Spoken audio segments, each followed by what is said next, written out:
Grâce aux réserves, nous sauvons plusieurs espèces en voie de disparition. Connais-tu un endroit qui possède le même problème que vous? Ben oui, les Yanomami du Brésil. Merci. À bientôt. Bonjour, aujourd'hui nous recevons un invité Massaï. Il nous parlera de son peuple, de ses traditions et de ses problèmes. Donc, parle-moi un peu d'où tu vis. Nous, peuple d'éleveurs et de guerriers, nous vivons en Afrique de l'Est, essentiellement dans le centre et le sud-ouest du Kenya, et aussi dans le nord de la Tanzanie. Nous nous déplaçons souvent, nous nous appelons parfois des semi-nomades.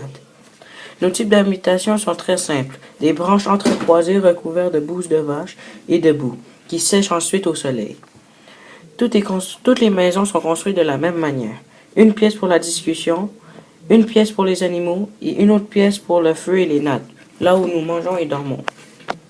Lorsque nous nous déplaçons, nous brûlons le village à l'aide de feu et ensuite nous partons pour en construire d'autres. Très intéressant. Parle-moi de tes activités traditionnelles. Nous, Massaï, pratiquons encore le maniement d'armes, le chant de guerre et les danses traditionnelles. Ouh! Parlez-vous encore des langues autochtones? Bien sûr, notre langue qui est propre est le Maa, notre langue qui est une des plus répandues est le Swahili, et une langue que nous parlons en surplus est l'anglais. Enfin, quel est votre enjeu? Notre enjeu est la préservation de l'écosystème.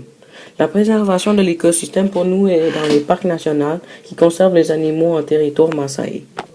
Qui est concerné? Le gouvernement africain et nous, peuple Massaï. Les conséquences négatives seront les parcs nationaux sont dans les réserves Massaï, donc nous avons moins d'espace.